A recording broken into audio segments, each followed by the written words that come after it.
আসসালামু আলাইকুম। আপনারা সবাই কেমন আছেন? আলহামদুলিল্লাহ, আমরা সবাই ভালো আছি। সবাইকে ঈদ মুবারক। ঈদের দিন সকালবেলা আমি এখানে খাসির মাংস নিয়েছি। খাসির মাংসের মধ্যে আদা, রসুন, জিরা পেস্ট, সাথে গরম মশলা আর পেঁয়াজ কেটে দিয়েছি। হাতে মাখায় বসাবো খাসির মাংসটা। এখানে দারচিনি দিয়ে দিলাম।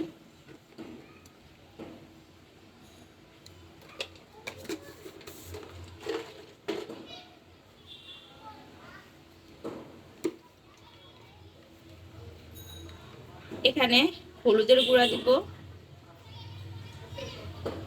1 টেবিল চামচ। আমি এখানে প্রায় 1 কেজির মাংস, বেশি হবে, 1.5 কেজির কিছু কম মাংস আছে নিয়েছি।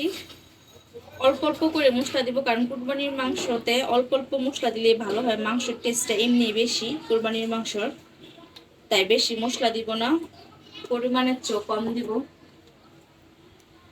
এখানে আমি 1/2 টেবিল চামচ ধনে গুঁড়া দিয়েছি। এখন 1 টেবিল চামচ আমি শুকনা মরিচের গুঁড়া দিব।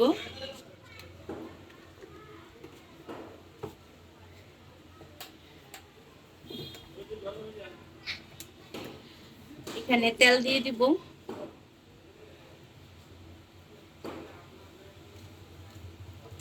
আমি তেল অল্প করে দিলাম।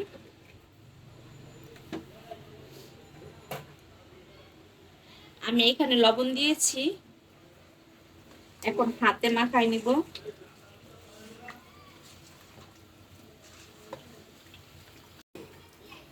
সকালে নাস্তা খাওয়া হয়ে গেছে। পরোটা করেছিলাম আর ডিম ভেজেছিলাম, সাথে ভাজি ছিল। আর এখানে দুপুরে খাওয়ার জন্য আমি খাসির মাংসটা রান্না করে নিব।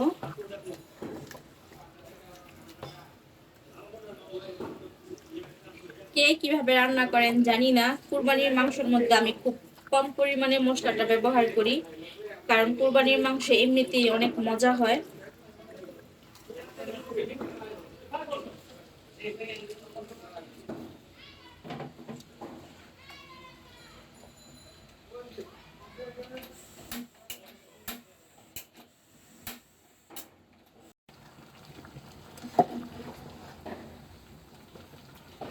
মাংসটা বলক উঠেছে, এখন ভালো করে নাড়াচাড়া করে দিতে হবে।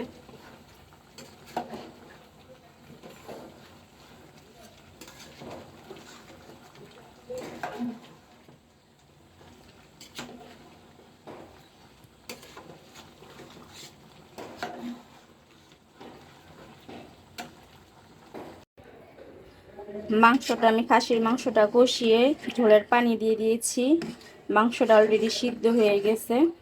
তারপর আমি অল্প করে ঝোলের পানি দিয়ে দিয়েছি। আর এখানে কিছু কষানো মাংস এখন সাফান ছেলে মেয়েকে দিব খেতে। দুপুরে খাওয়ার জন্য শুধু খাসির মাংস আর সাদা ভাতেই রান্না করব। এখানে ভাতের চালটা ভিজিয়ে রেখেছি। এত গরমে, গরমের মধ্যে আজকে পোলাও খিচুড়ি এগুলো রান্না করব না, কেউ খেতে চাচ্ছে না।